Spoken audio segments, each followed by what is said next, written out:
இவர் ஜெர்மன்ல உட்கார்ந்து ஒருத்தர் எழுதி கொடுத்த ஸ்கிரிப்ட இன்னைக்கு ஒப்பிச்சுட்டு போயிருக்கிறார். இவர் கட்சி நலன்லாம் யார் எழுதி கொடுத்த ஸ்கிரிப்ட்? ஜெர்மனியின் செந்தேன் மலரே அப்படின்னு பாட்டு பாடிட்டு ஒரு 10 நாளா இருக்கிறார் அவர் ஜெர்மன்ல ஒருத்தர்.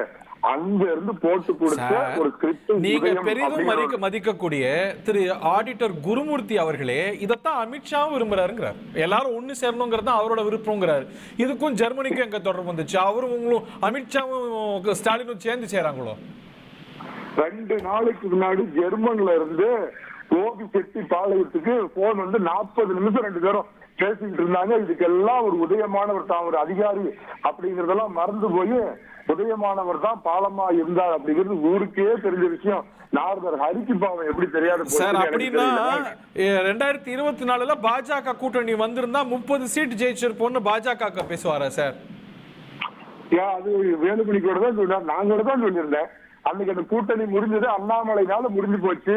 அண்ணாமலை அம்மாவை பத்தி பேசுறதுனால கூட்டணி முடிஞ்சு போச்சு. அந்த கூட்டணி தொடர்ந்து இருந்தா நிச்சயமா 30 இடங்கள். நீங்க திமுக செங்கோட்டையனும் லிங்க் பண்றீங்க. திரு ஆடிட்டர் குருமூர்த்தி அவர்கள் அவரோட கிரிட்டிசம் அவருடைய கருத்து கன்ஸ்ட்ரக்டிவ் கருத்துங்கிறாரு, நல்ல கருத்துங்கிறாரு, கலக குரல் இல்லைங்கிறாரு. ஆடிட்டரோட இதை நான் சொல்றேன், ஒரு சீக்வன்ஸ் புள்ளியை மட்டும் சொல்றேன். நீங்க ஒண்ணு இது பண்ணி பாருங்க.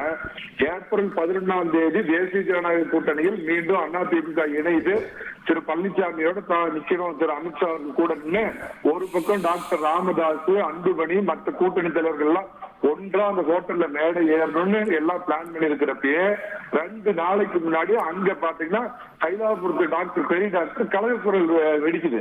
இன்னைக்கு அன்புமணி என்ன சொல்றாரு? எங்க கட்சி 2 ஆக்குனது, 1 இருந்த பாமக தைலாபுரம் பாமக, பனையூர் பாமக 2 ஆக்குனது திமுக, ஸ்டாலின் தான் இதை பண்றாருன்னு அன்புமணியை குற்றம் சொல்றாரு. ஆனா திமுக அதுக்கு பின்னணி இல்ல அப்படின்னு ஆடிட்டர் குருமூர்த்தி சொல்றாரு. பாமக வாரத்துல எனக்கு புரியலைங்க. ஆடிட்டர் குருமூர்த்திக்கு எப்படி அது அந்த அளவுக்கு இல்ல, அவர் தானே அங்க உள்ளெல்லாம் போனார், நீங்களும் நானும் போறீங்க. அவருக்கு நல்லா புரிஞ்சுக்குங்க. அவர் உள்ள போனார், அதை சேர்த்து வச்சு நல்ல விதமா அது ஒரு சமுதாயத்துக்காக போராடுற கட்சி அப்படின்னு போனார்.